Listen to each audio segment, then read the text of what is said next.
Hey everyone, welcome back to Corporate Decoder, the place where we dive deep into the world of corporate filings.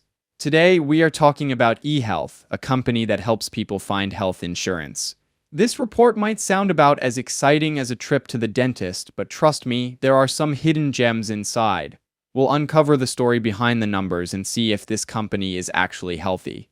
eHealth just released their annual report, and at first glance, things seem to be improving. They're showing some real gains, especially in their Medicare business. But as always, there's more to the story than just the headlines. The company's been around since 1997, trying to simplify the headache that is buying health insurance. Think of them as a digital broker, kind of like Expedia, but for health plans. They make money through commissions from insurance companies when people sign up for a plan through their platform. They are not directly charging consumers. eHealth works with a ton of different insurance companies, over 180 to be exact. This allows them to offer a wide variety of options, from Medicare plans to individual and family health insurance. And in case you're curious, their fancy legal name is actually eHealth. Okay, let's get into how they actually make money. eHealth breaks their business down into two main sections: Medicare and Employer and Individual, or E&I. The Medicare section is the big dog, bringing in most of the company's revenue. They get paid commissions from insurance companies when people sign up for Medicare Advantage, Medicare Supplement, or Medicare Part D plans. It's basically the bread and butter. The Employer and Individual section is where they sell individual and family health insurance plans, plus plans for small businesses. They also offer things like dental and vision insurance. eHealth gets commission in two different forms: a percentage of the monthly premium or a flat amount per member each month. They also make money through online sponsorships and advertising, and BPO, which stands for Business Process Outsourcing, arrangements with insurance carriers. Basically, they handle some of the carriers' call volume. The market is big, around 10,000 people turning 65 every day, and the trends favor eHealth. More seniors are going for commercial insurance like Medicare Advantage instead of traditional Medicare. Another important element of their expansion is with individual coverage health reimbursement arrangements, or ICHRAs.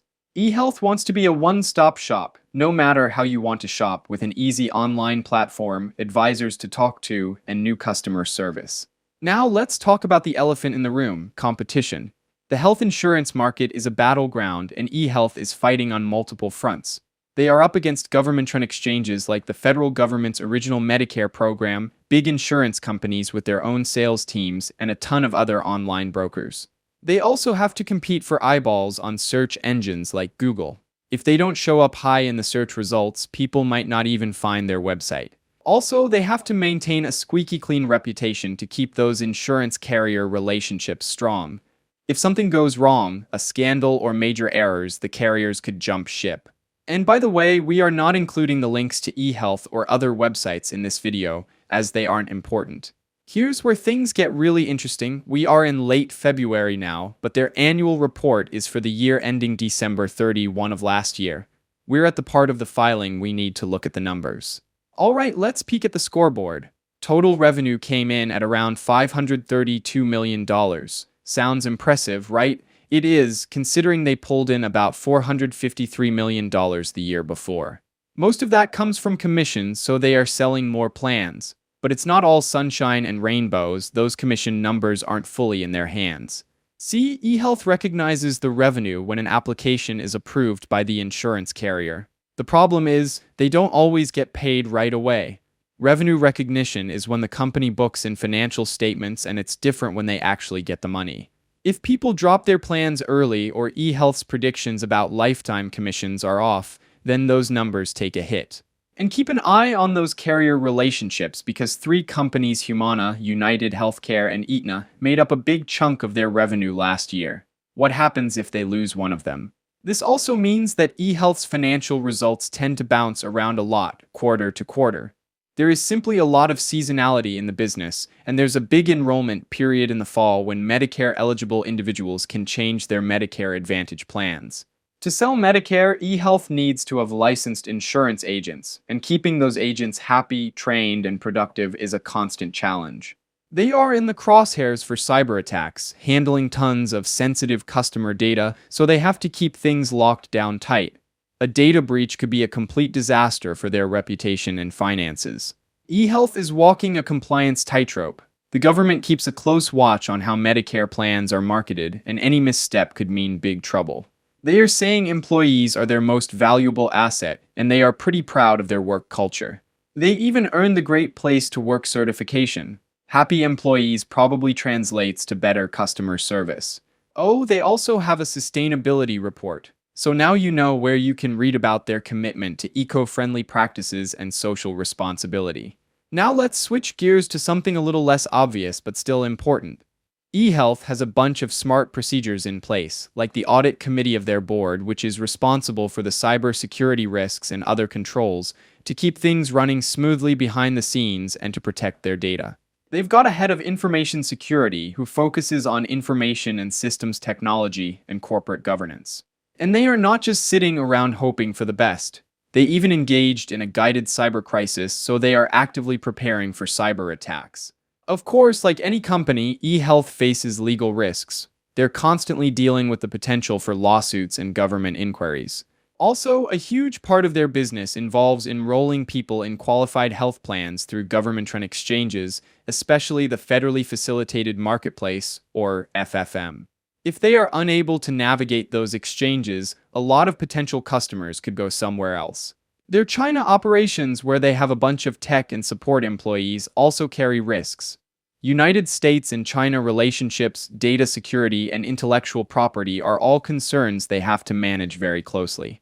Ultimately, it's important to remember that all of this is a risk factor, not a guarantee of future performance. As of June last year, their stock was around $4.53 a share, giving them a market value of just under $130 million.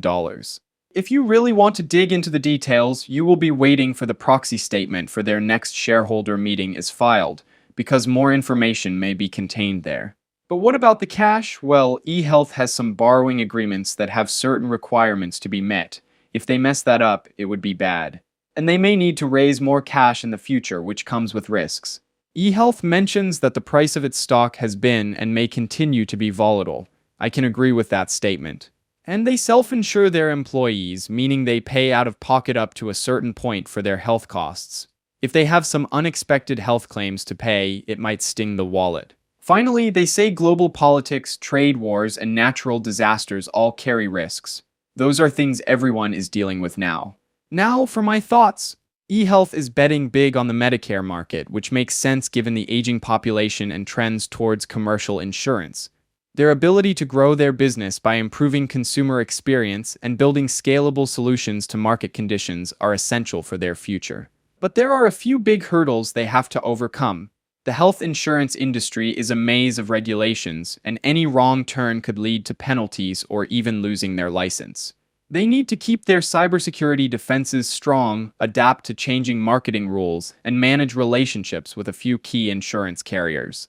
They also have a bunch of convertible preferred stock out there, meaning the current shareholders could see their ownership get diluted. I would say eHealth is at a crossroads. If they can navigate the regulatory landscape, improve member retention, and keep those key carrier relationships strong, they have the potential to become a major player in the health insurance market. If not, they could face some serious challenges. Their biggest asset, their people, but a change in direction in that regard, such as laying off or a change in their labor plan, may result in problems. Thank you for watching Corporate Decoder. If you found this report useful, make sure to give a like and subscribe.